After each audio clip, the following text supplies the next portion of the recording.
Eu ainda lembro do barulho da risada deles. Não era uma risada qualquer. Era cúmplice, íntima e proibida. Eu estava parada no corredor, com a mão na maçaneta, tentando entender por que meu coração batia tão forte. Bastava girar aquela chave para confirmar ou destruir minha vida. E eu girei. A cena me acertou como um soco. Meu marido e minha irmã, juntos, como se eu fosse apenas uma sombra na vida deles. O choque congelou minha respiração. Eles nem perceberam que eu estava ali no primeiro instante. Quando notaram, a expressão no rosto dele não era de arrependimento. Era de raiva por ter sido descoberto. E a dela? Um sorriso nervoso, como se quisesse transformar aquele momento em piada. Não chorei. Não gritei. Apenas fechei a porta e desci as escadas devagar, como se cada passo fosse um fio que me segurava para não despencar de vez.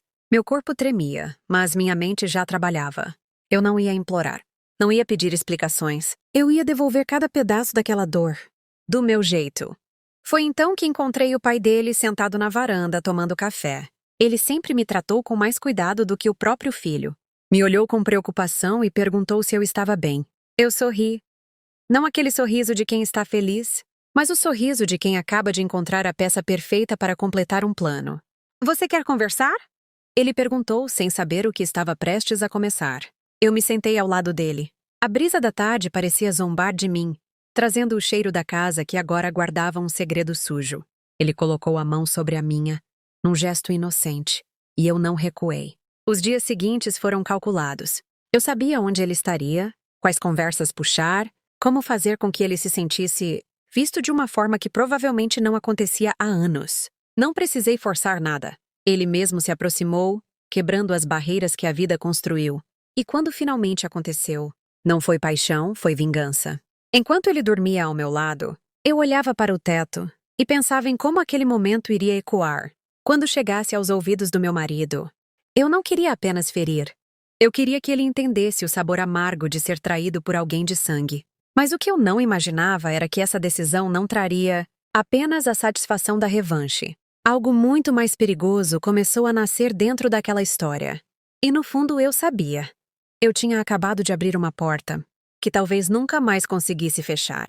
Eu sabia que o dia chegaria. Cada mensagem que troquei com o pai dele, cada olhar prolongado, cada silêncio calculado, tudo foi uma contagem regressiva para este momento. E ele chegou numa tarde cinza, daquelas em que o vento parece carregar algo ruim no ar. Estava na cozinha cortando frutas quando ouvi o portão bater com força. Ele entrou em casa como uma tempestade, o rosto vermelho, as mãos fechadas. Não precisou dizer nada. Seus olhos já gritavam que sabia de tudo. É verdade? Ele perguntou, a voz grave e trêmula. Eu não respondi. Coloquei calmamente a faca sobre a bancada, limpei as mãos no pano de prato e o encarei. Não havia mais medo, só uma estranha paz dentro de mim. É verdade, disse firme sem hesitar. Ele riu. Mas não era uma risada de deboche. Era a risada amarga de quem se vê derrotado pelo próprio veneno. Andou de um lado para o outro, como um animal enjaulado, tentando encontrar uma saída que não existia. Meu pai? Ele repetia, como se falar em voz alta fosse ajudá-lo a entender. Meu pai? Sim.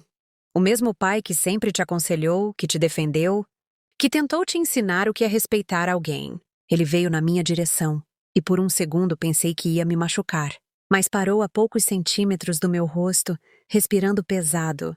O silêncio entre nós era tão espesso que quase podia ser tocado. Por quê? Ele perguntou com os olhos marejados, não de tristeza, mas de orgulho ferido. Sorri, um sorriso pequeno, mas carregado de intenção.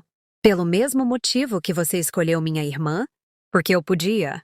Ele se afastou, passou as mãos no cabelo e pegou as chaves. Eu sabia que ele não estava fugindo.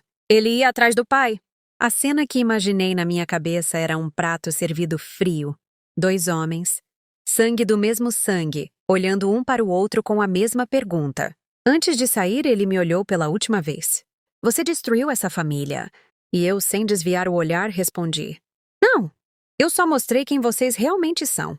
A porta bateu e o eco daquele som ficou preso dentro de mim. Parte de mim sentiu uma pontada de vitória. Outra parte, no entanto, sabia que a guerra estava apenas começando.